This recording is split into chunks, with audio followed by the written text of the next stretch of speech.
Hello.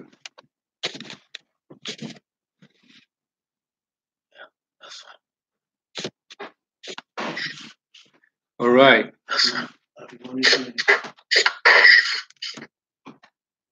Right. Good evening, ladies and gentlemen. I'm so sorry for the late start. Been here sitting and waiting for the last 1 hour or more, just trying to get this show going. But we've had some technical issues. But at least we're back on, good to go now.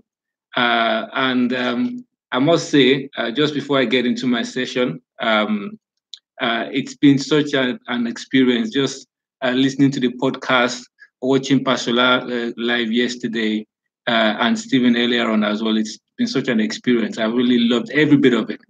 Anyway, so my session this evening has to do with what we've titled How to Build Informal Mentoring Relationships and Impact Others. And for me, this is a topic that is very close to my heart, and I'm sure probably that's why Pastor Bimbo thought I was best placed to take that session, because everything that has actually happened in my own life personally, every good thing, right from being a Christian so many years back up until this very day, in my work with God, in my relationship, in my marriage, in my finances, in purchasing properties, in everything that I've done, there's always been someone that has come alongside me to mentor me in one way, shape, or the other. But very rarely has any of those relationships been formal or defined in quote as mentoring. Oftentimes, it's somebody just me seeing someone and knowing that I could learn and benefit from this person's life experience, and I deciding to sort of come closer, and gain the benefit of the experience that the person has. So mentoring is quite close to my heart, and I see a lot of value in it. So as we get into it in this particular session, there would be a number of things I would look at, and I'm just going to begin to look into my notes right now. So in this session, we would talk about, I'll define what mentoring is, who is a mentor, qualities of a good mentor, and what are the benefits of mentoring. We would look at how to build informal mentoring relationships that impact others, as well as some useful tools for mentoring. And last but not the least, mentoring code of conduct. And I think that is actually very important. So, what is mentoring? Mentoring can be defined as an informal or formal but supportive relationship whereby a more experienced person commits to help another person to mature in a particular aspect of that person's life. It involves giving advice, guidance, instruction, sharing knowledge, experience, that this person with more experience or more life experience has gained over the years. Someone with experience could download 10 years worth of experience to you in a sitting. At a sitting, just having a conversation, you could actually just get 10 years worth of experience at a sitting. Someone said that in life there are two ways of learning. You could either learn through mentors, or you learn through your own experience. But the thing is, experience, your own personal experience at times could be very, very costly. So I would rather see someone that has gone ahead of me and learn from them. And besides, looking up to other people to mentor me, albeit in many informal ways, I've also looked around me to see people that could benefit from my own life experience. In so many years being a Christian, someone whose heart is committed to God, in running a business, in being a husband, being a father, in my finances, so many life experiences that I've also been able to sort of share with other people without having to call that relationship or sit someone down and say, look, let me mentor you. But a lot of that has gone on, and I've seen lives impacted in that way. So we've defined what mentoring is. Who is a mentor? So a mentor is someone who helps others to learn and develop faster than they would by themselves. So which means that if a journey would take you 2 hours to get to a destination, if you're doing it by yourself, the benefit of the mentor makes it quicker and less stressful, because they know the shortcuts, they know all the pitfalls to avoid, they know the gains that lie in unexpected places. I mean, I remember many years back, I mean, it's very, very funny now, but I remember many years back when I was trying to buy a place, even the thought of it, it sends,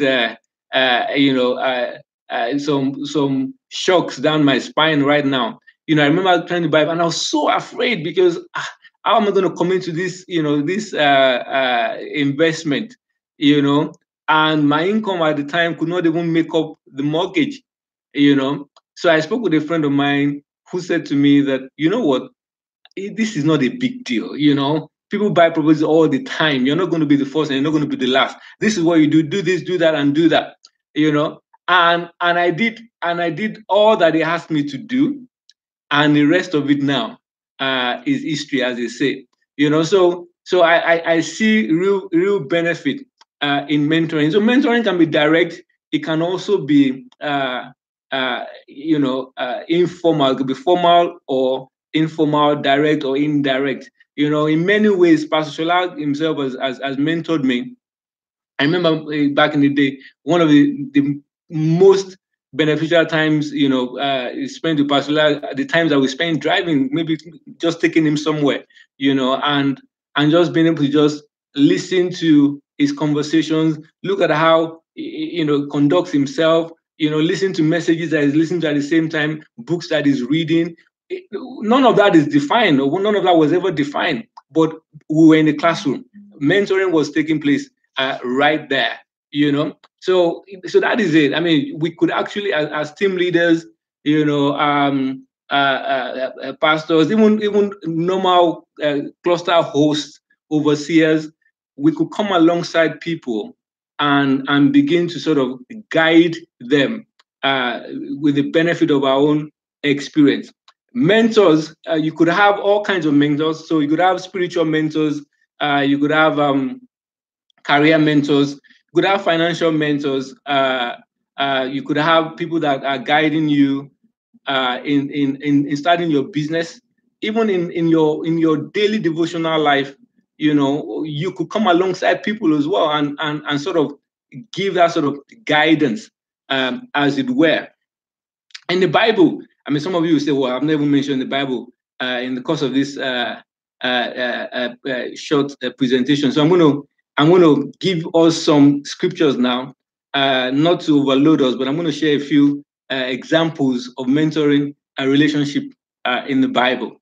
So in Exodus chapter 18, we know the story of Moses and Jethro, his father-in-law, how Moses had been laboring under this burden of leading and shepherding God's people. Over 1 million of them, he has led them out of Egypt and leading them through into the promised land. And by himself, he was having to counsel, to guide, and to do everything all by himself. But then the father-in-law, with the benefit of experience, had to sit him down and say, look, Uncle Mo or Mo, relax. You cannot do this thing by yourself. You're going to kill yourself, and it takes someone who has seen how, work overload could extinguish someone's life, I had to come alongside him and say, look, don't do this, do it this way. That's the benefit of mentoring right there.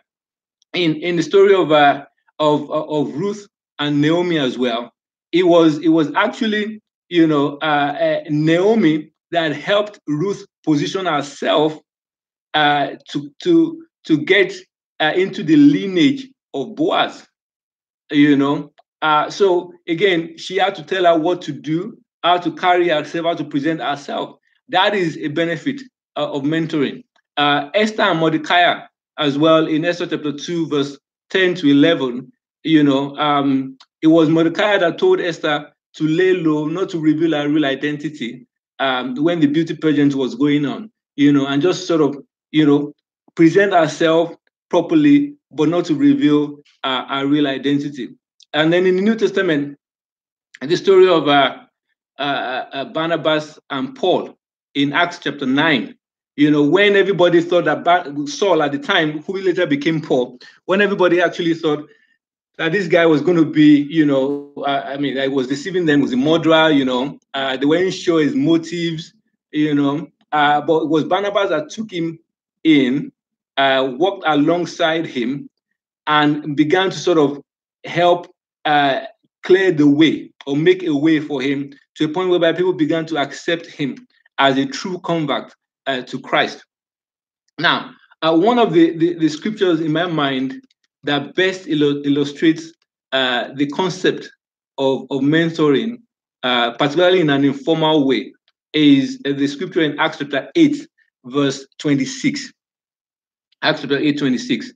I'm going to read it because I think it's important. I'll read from verse 28. It says, this is about Philip and the eunuch, and it says, was returning and sitting in his chariot, he was reading Isaiah the prophet. Then the Spirit said to Philip, go near and overtake this chariot. So Philip ran to him and heard him reading the prophet Isaiah and said, do you understand what you are reading? I think that is a very, very funny question. Even these days, at times you read Isaiah, you don't understand. Even with I have the benefit of the New Testament to help us, decode some of these things. So clearly the guy didn't understand what he was reading, and that is in a sense what a mentor does, because the mentor comes alongside someone trying to unravel, unpack, life, as it were. Someone trying to settle into a team or a department, and they're struggling to get used to the role, and how it's meant to function, things are meant to function in a particular setting. And then you come alongside them, to sort of guide them, So in verse 31, Philip said, the eunuch said this, he said, and he said, how can I unless someone guides me? How can I unless someone guides me? That is the benefit, or that is the role of coming alongside someone to guide them, and then he went on to say that, and he asked Philip to come up and sit with him. And this is so what happened was Philip came alongside him, sat with him, opened up the scriptures to him, helped him to understand it, guided him in the right path, and eventually led him to Christ, or led him salvation, as it were. So that really sort of demonstrates what coming alongside people looks like. Someone is on their life's journey, doing their business or at work or serving in the team. They're thinking of getting married or just about to have their first kid, or their children have gone to a really good school, and you're thinking of also getting your own children to go to that school, and you're thinking, how can I understand this unless somebody guides me? Life doesn't come with a manual. Many things that we do, we learn from other people, So, and a lot of those relationships are not defined. They're usually informal. So what we're hoping to achieve, and I'm coming to that point now, whereby we begin to talk about how to sort of develop these informal relationships with a view to mentoring. So who is a good mentor? And I think it's important that we understand what the qualities of a good mentor is, so that at least when we are thinking of coming alongside other people, we know what the expectations are in terms of what is expected of us to do in guiding other people. So, number one, there are 9 points I want to talk about here very quickly. 9 points here regarding mentoring. Number one, mentors are growing in knowledge, skill, and useful life experience. Because that's what a mentor has to offer. If he's not growing, if he doesn't have any useful life experience, then he cannot really mentor people. Because you're coming alongside to share what you've been through, what you're going through, and helping them to navigate all those same challenges as well. So they are growing, in knowledge, skills, and useful life experience. Number two, mentors very often have their own mentors. Apostle Paul said, "Follow me as I follow Christ." Be careful, as a mentor yourself, thinking of coming alongside other people. The question you need to ask yourself is anybody giving me direction myself? Is anybody guiding me? Or I don't think I need somebody to guide me. Every mentor needs to have somebody that also guides them. So if you're thinking of becoming a mentor, coming alongside people, you want to be able to at least also know and acknowledge that you also need to have people in your own life. Number three, great mentors are role models. One of the scriptures that I like, I like many scriptures, but this particular one actually buttresses this point. In 1 Timothy chapter 4, verse 12, it says, Paul writing to Timothy here, it says, "Let no one despise your youth, but be an example to the believers in word, in conduct, in love, in spirit, in faith, in purity." Now, so yesterday night, I was talking to my wife about this session that I'm about to take. And as we're having this, this conversation, I was trying to, in a sense, think about scenarios where, people, come alongside others. Obviously, as a team leader, you come alongside the people within your team to sort of mentor them and to guide them. But then I am well aware that there are some team leads, and you'd agree with me, there's some team leads that are leading teams, but within their team, there are people that are more spiritual than them, people that are older than them, people that probably are more financially stable than them. People, they might be single. The people they are leading are married, so they have a whole lot of a vast range of life experience more than this team lead. But then, as a team leader, so you're meant to come alongside these people and offer them, come alongside your team members and offer them some sort of mentoring. So this scripture in 1 Timothy 4 speaks into that, because you might be asking yourself, what do I have to offer? These people, they have better experiences, they have, things that I should really be the one learning from them.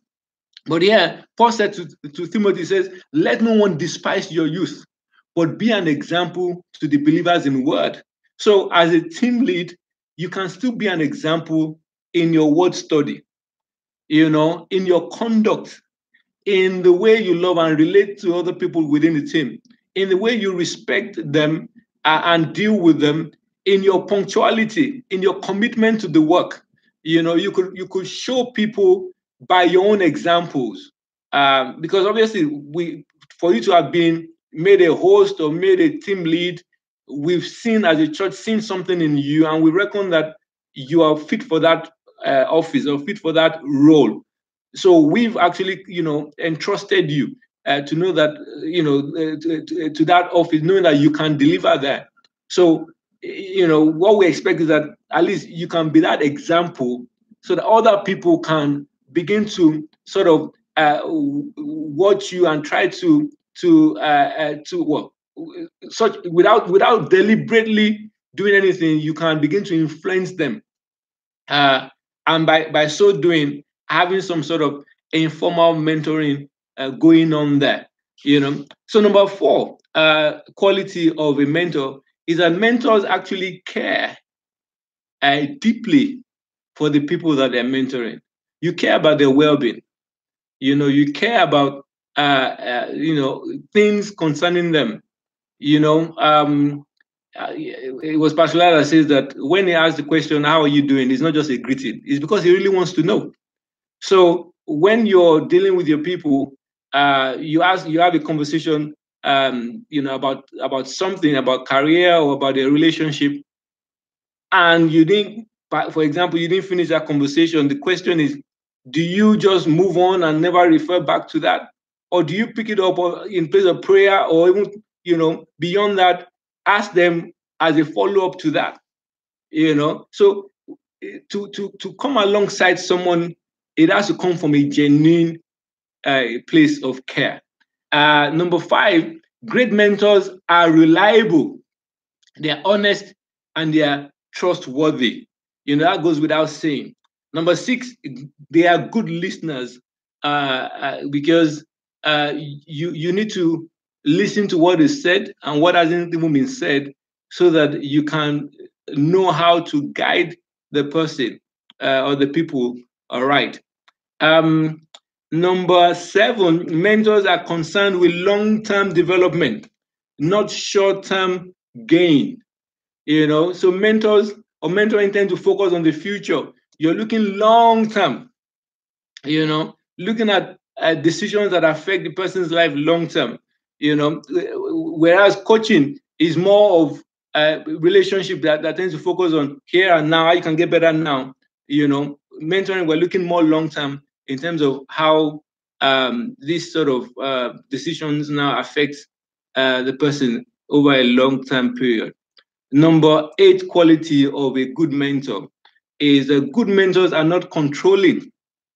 It's not about trying to get people to do what you want them to do. It's about helping them to discover themselves, giving them guidance, and just leading them in the right, from your own life experience, and leading them in the right way. Number 9, they delight in the success of the mentee, because when they succeed in a role, you are also successful because you help them to achieve that. Some benefits of mentoring or having a mentor. I'm going to try and speed through this now, and I haven't even come to my real core point, which is where I want to spend the last few minutes of this presentation. So some benefits of mentoring, perhaps I think I will just skip that because I think I've sort of touched on that. So now coming to how to build informal mentoring relationships and impact others. So everything we've said up until now is to really get us to this point where we now look at, okay, well, how do I build a meaningful informal relationship that has impact? It's not just one whereby we're just getting together for no reason. But I know that this relationship is with a view to have a positive impact in the other person's life. So to help us with those, without to achieve that, I've come up with an acronym. And guess what the acronym is? Mentor, right? So let's see. The M in mentor is to manage the relationship. You got to manage the relationship. And by that, I mean that you have to build and cultivate rapport with intended mentee, right? There is no, you cannot, you can't mentor from a distance. You can't influence somebody from a distance, So that relationship, building that relationship is like building a bridge upon which you can cross over to have real connection with the person. The E in the mentor acronym is encourage. Encourage. You got to be an encourager. You got to be an encourager, because most times, people are not so sure of themselves. I remember, again, using that my example of how I was going to buy a place, and I was, I didn't even know where to start from. But it took someone telling me that, look, you can do it. You can do it. You can do it. Even when I was going to write a book many years back, I remember Pastor saying, "Oh, Banks, come on, you can do this stuff." even till today, those encouraging words coming, from a mentor or someone that has influence over you gives them that right to be able to speak into your life. And this is what this mentor acronym is all about. It's really about coming to a place whereby you earn your right. It's about earning the right to be able to speak into somebody's life. We assume that because we have a title or you've been given a position that you therefore have the right to speak into somebody's life. No, you don't. You actually don't. So until you begin to understand that, look, before I can speak to you, I need to first connect with your heart first. And by managing that relationship, encouraging them, you begin to sort of get a feel for that. Then the N in the mentor acronym is to nurture, right? You got to nurture yourself. You got to be growing, because you don't want to be that person whereby the mentor comes to you this year and your examples, your experiences, and everything just remains the same when they come back to you next few months or next year. You don't want the place whereby you because the benefit of somebody coming to you is because they've seen that you have the knowledge. But then if you stop growing, then you begin to expire, and then you don't have anything to give anymore. So you got to nurture yourself and by so also being able to nurture the mentee as well. You got to have something to give. Right. Yeah. Now the T is time. Building those relationships take time, and it also requires time. Right? It requires time and it takes time.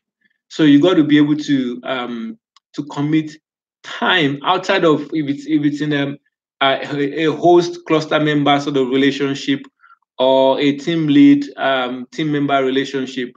It's not just the time that we spend together on a Sunday or on our cluster days that allows us to earn the right, or that gives us the right to speak into the lives of the people.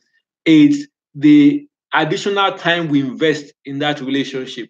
The calls outside of the meeting, the calls outside of our work commitment, that helps to lubricate the wheels of an informal mentoring relationship. And the O in the mentor acronym is to offer proactive help, or better put, to be proactive in offering help where necessary. So it's about understanding and seeing that this person might need help in a certain area and being proactive about it. Again, one of the sure ways of doing that is, let's say you read a good book, or you saw something that you think could be helpful. You want to be able to present that to the person at no cost. If it doesn't cost you much, you should be able to just pass that on. And without the person having to ask. It's about taking that, being proactive about that, and taking the initiative to step out and being that help. And then the R in the mentor the mentor acronym is result, which means that you're working towards desired outcome in the mentor's life. So obviously, you're managing the relationship, you're building it up, you're encouraging the person all along, you're nurturing them, you're giving time to the relationship, you're offering help where possible, and then the next thing, obviously, like I said, is the result. So you're working towards a desired outcome in the mentee's life, a desired positive outcome in the mentee's life. That, I believe, as an acronym, mentor would help us come alongside people to build informal relationships. So having built that relationship, or in the course of building that relationship, what sort of tools would be useful? In my experience, I've shared here at least 4 tools that I think are useful in mentoring people. Number one, there are books. you know, books that have helped you. It might be easier to just give somebody a book um, than trying to explain certain things to them. Giving them the book, yeah, you might just summarize, but giving them the book could just help them connect all the dots. But a lot of times people don't want to read, so they just rather want you to just explain it. It might not be books, it might be audiovisual materials. These days YouTube links, ebooks, all kinds of materials, resources that could help. Number two is encouraging them to attend workshops and seminars, because again, by doing that, you're pointing them in the right direction, because these are things that have helped you, or I assume that have helped you. So you want to point them in that direction. Number three is one-to-one sessions. So like, having one-to-one sessions with the people. It's not, you don't deepen relationships by just within a crowd or within a team. You do it one-on-one, and that is actually a tool. It helps to build a relationship. Number four, this is something that I've encouraged my wife to do more of, because at times she obviously complains about the fact that she's juggling many things. And I learned this, again, from Pastor in that it's easier to, wherein you have other things going on in your own life, doing life together with somebody, taking a ride, asking them to come alongside you, on a ride, on a journey, or go shopping with you, or just spending time doing life, inviting them to your house, could actually help to build mentoring relationship. So I've actually run out of time now, but I'm gonna just take this last few minutes to talk about mentoring code of conduct, because I think it's very, very important to touch on that as well. Because if we're saying that it's going to be, most of our relationships are informal in terms of the mentoring relationships, there has to be some guiding principles that you have already defined to help in that relationship. So number one, you got to define your boundaries. You have to have certain boundaries that you've defined in that relationship, particularly if you're a single person, and you're looking to come alongside the people in your team. But I know stories of at least one story, of a person who started out mentoring and ended up being the husband to the person. There's nothing wrong with that, but then the point is, as long as the motive, and that brings me to the other point, that there are no hidden motives at the start of the relationship, or at the start of the mentoring sort of relationship. As long as that is clear, that it's tied out from a very, very pure place. So define the boundaries. Number two, the mentor has to be accountable. So you, as a mentor, has to be accountable. You must also have someone that you're accountable to. It helps to ensure that, and by that I don't mean working out details. I'm talking about, at least if there's anything that needs to be communicated, that needs to be shared, that needs to have light thrown on it, you have people around you that you can talk to, and you're also willing to talk to. Number three, I kind of mentioned that already. There should be no hidden motives or agenda in mentoring. Number four, you review the relationships regularly. Look at it. Has it changed? Do I need to redefine this relationship? Is everything still okay? You want to step back and look at it and see whether there's still value in that relationship.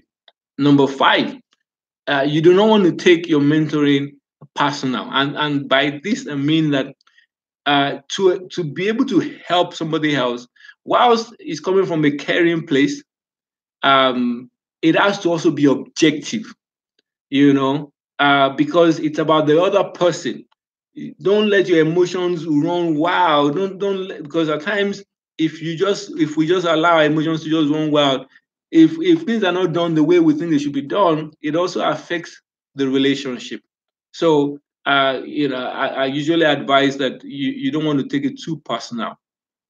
So that is about it in terms of uh, helping to develop or to build informal mentoring relationship. But I've got some questions here that I need to put out there so that you're mindful of that, because I know that some of us have just listened to this, but you will be tested. You will be, well, not in that way, but you need to be mindful of this question. Number one, who is a mentor? You want to ask yourself, you've listened to this now. Do I even remember who Pastor Bank said a mentor is? Who is a mentor? Number two, can you list 5 qualities of a good mentor? You should be able to list 5 qualities of a good mentor. And number three, you want to name 2 tools that aid mentoring. I kind of mentioned that just a few minutes ago, so that should still be fresh. And then number 4, what sort of boundaries should be defined in a mentoring relationship? So that is me for this session. I hope it's been good. Well, thank you, Ade. I'm not sure who that is. But yeah, I can see a few people logged on. Thank you. We'll take a few questions. If you have them, let them roll. Thank you.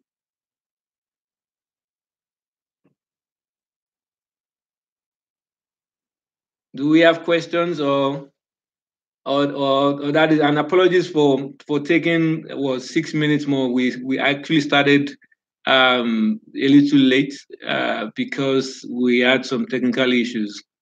So yeah. So please, any questions? Do we have any? Oh, thank you, Sister Janet. Thank you for that. Any questions?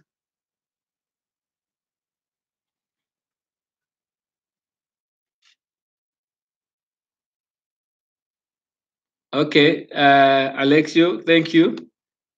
Okay, how can you mentor? Rebecca is asking how can I mentor? Do you want to be a bit clear on that? Oh yeah, okay. So how can I mentor someone older than me? Right. Now I like that. I kind of I used the scripture earlier on, so I'm not sure whether you were on the session when I talked about the scripture in 1 Timothy chapter 4, verse 12. Again, it depends on the area, the area of the person's life that you're looking to help them with. So that scripture says in 1 Timothy chapter 4, verse 12, it says, let no one despise your youth. So obviously, Paul speaking to Timothy, Timothy being a young person, he's saying to him that you might be the youngest in this room, but don't let anybody despise you because of your youth, because you can still be an example in your word. So how do you mentor someone that's older than you? You can be an example in the word, in your study of the word, in your walk with God. You can be an example. Christianity is not about age. You can really you can be that example even in the way you conduct yourself, in love, in spirit, in faith, but on a more practical aspect of it. So if you're looking at a particular relationship, and if there's something that you think you can help the person with, you must have something as an advantage over the person, in sense that you have something to give. Mentors have something to give. So it's not just saying, okay, well, I look at this person, is older than me, so I want to mentor them. What can I give? What can I bring to the table in this relationship?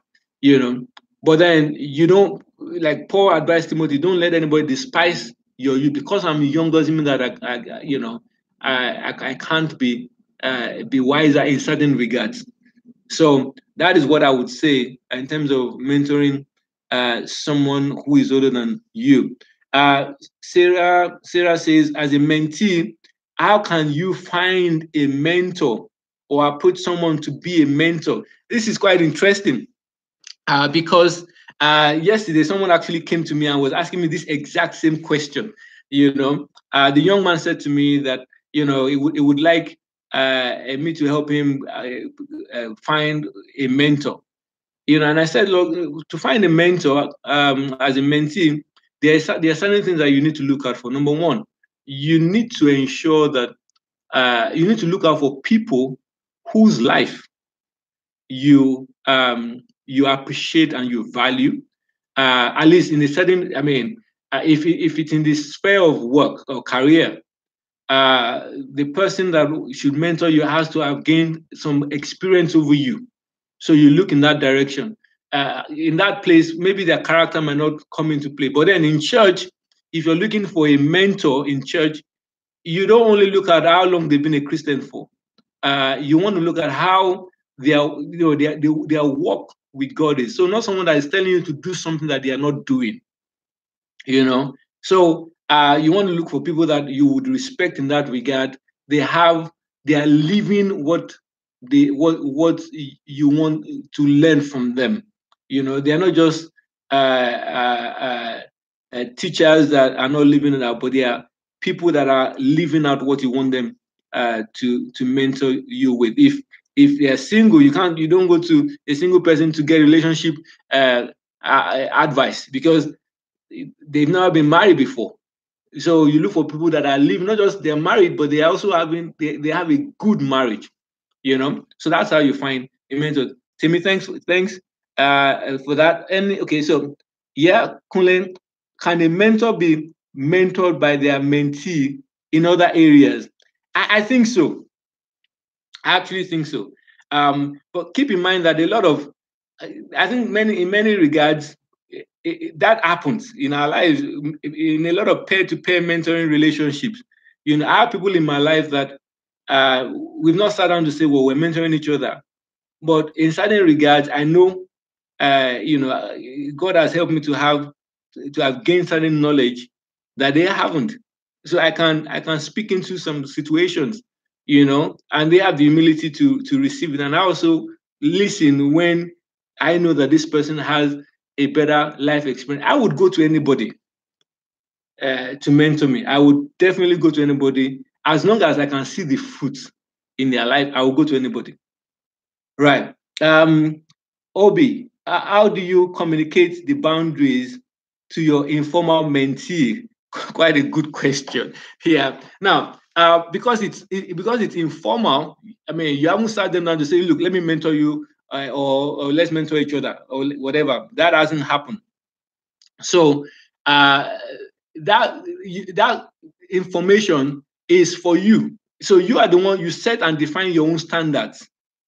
Now, if at some point there is a crossing of lines, then that conversation has to be had. But if there's no crossing of lines, then you maintain your own standards and your own boundaries. So that's how there's no need to communicate unless there's a line that has been crossed. Yeah, thanks, Wale. Right, Rebecca. Yeah, I guess it has to be done with wisdom, especially if they don't feel they need mentoring, but you feel that they do. Yeah, no, that is true as well, because at times you don't know what you don't know. You don't know what you don't know. So again, it's about being that example. Because if I see somebody as an example, and if I see somebody whose life, I mean, I remember many years ago when I was going to, one of my very close friends, Pastor Gabriel, we're still very close now. At the time, many years ago, we had just come from Nigeria. And when I met him, I thought, wow, this guy has such a depth. I need somebody like this to mentor me in my own spiritual walk. So I'd seen the fruit of his life. I knew that I needed what he had. So I came alongside. I was the one that came alongside him, So in terms of, okay, well, in the case of, if the person doesn't know, then it's wisdom. True. But then if you set such a standard that your life becomes an example, trust me, people will come to you to say, you know what, you are not the one to be. I mean, if you're going to people, can I mentor you? then I don't know that that's the right approach. Such is high standard for your life that people just want to they want to learn of you, right? I'm going to take a few more questions, and then I guess we would close this session. Sarah says, as a mentor, can you mentor guide someone without them specifically asking you to be their mentor? And that is why this is an informal. It's a so what you're asking is a transactional kind of relationship whereby, like they say, seller has something to sell, buyer is willing to buy, so there's transaction going on there. But what we are seeing here is something more informal. A team lead, who is, has been put in a role, to sort of guide and shepherd the people within that team. You don't have to say, well, from this day on, I'm now the mentor here. No, it's about you really going all the way, going all out, to just care for the people, and where you can, guide them. Where you can't, signpost them to others that can. So we're not talking about such mentoring relationship whereby it becomes, like I said in my definition, mentoring can be formal and it can be informal. I guess you are more or less asking about the informal mentoring relationship. So the formal mentoring relationship. Okay, well, hold on. Sorry, I'm not sure. There's so many questions coming through now. Right. Sorry, give me a second. Let me try and get this right. Yeah. Niger Beauty says, thanks. But would you say that everyone should have a mentor in at least one or few areas of that? Definitely, by all means. Because you see, I would rather learn from a mentor than learn from my own experience. Because if I've never done it before, I'd rather ask. I'd rather get guidance from people that have done it. So in different areas of my life, I have people that I talk to.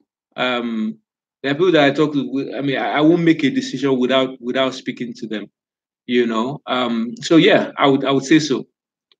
Someone said they want to mentor me. Yeah, by all means, though, you can mentor me, but then you're not the one to ask me. As long as I can see the fruit. The person that is asking, maybe in the area of music, you can mentor me, and I'll be happy to receive that. Thank you. Right. Can a lady mentor a guy or vice versa? Yeah. So again, I mentioned that in the presentation when I talked about defining boundaries, and the code of conduct for mentoring. Again, it's informal. It has to come from a genuine place. So it can happen, but you have to always assess and reassess the relationship per time. It's very important, and you yourself need to have somebody that mentors you, because you need to be able to ask and check within yourself, scan your heart, just to be sure that this mentoring relationship is not moving on to something else. Yeah, right.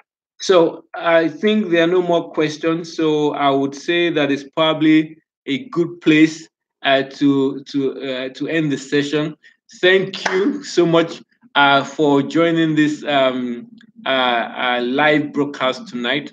I hope it's been very useful. I have had a great time, and not just for my own session here, but also listening to all the other sessions. So let's keep on attending all the other sessions, or as many as we can, for our own benefit. God bless you. So many names to mention, but yeah, thank you all for being part of this live broadcast tonight. Thank you. God bless. Bye.